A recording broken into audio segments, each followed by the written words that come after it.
ಕಲ್ಸಂಕದಲ್ಲಿರುವ ಸ್ಮರಣಿಕಾ ನೂತನ ಮಳಿಗೆ ಉದ್ಘಾಟನೆ ನವೆಂಬರ್ನಲ್ಲಿ ನಡೆದಿತ್ತು. ದಿವಾಕರ್ ಸನಿಲ್ ಮಾಲಕತ್ವದ ಸ್ಮರಣಿಕಾ ಮೊಮೆಂಟೋ ಮತ್ತು ಗಿಫ್ಟ್ ಶಾಪ್ ಕಳೆದ ಕೆಲವು ವರ್ಷಗಳಿಂದ ಗ್ರಾಹಕರಿಗೆ ಸೇವೆಯನ್ನ ನೀಡ್ತಾ ಬಂದಿದೆ.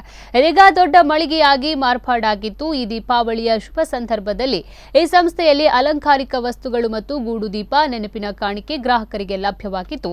ಅದೇ ರೀತಿ ಪ್ರತಿ ₹1000 ಮೇಲ್ಪಟ್ಟ ಖರೀದಿಗೆ ಅದೃಷ್ಟ ಕೂಪನ್ ಅನ್ನು ಕೂಡ ಕೊಡಲಾಗ್ತಾ ಇದೆ. ಇನ್ನು ಈ ಸಂಸ್ಥೆ 26 ವರ್ಷವನ್ನ ಯಶಸ್ವಿಯಾಗಿ ಪೂರೈಸುವುದರಿಂದ ಪ್ರತಿ ಖರೀದಿಗೂ 26ರಷ್ಟು ಡಿಸ್ಕೌಂಟ್ ನೀಡಲಾಗ್ತಾ ಇದೆ ಎನ್ನುವ ಮಾಹಿತಿಯನ್ನ ಅಲ್ಲಿನ ಮಾಲೀಕರಾದ ದಿವಾಕರ್ ಸನಿಲ್ ಅವರು ನೀಡಿದ್ದಾರೆ.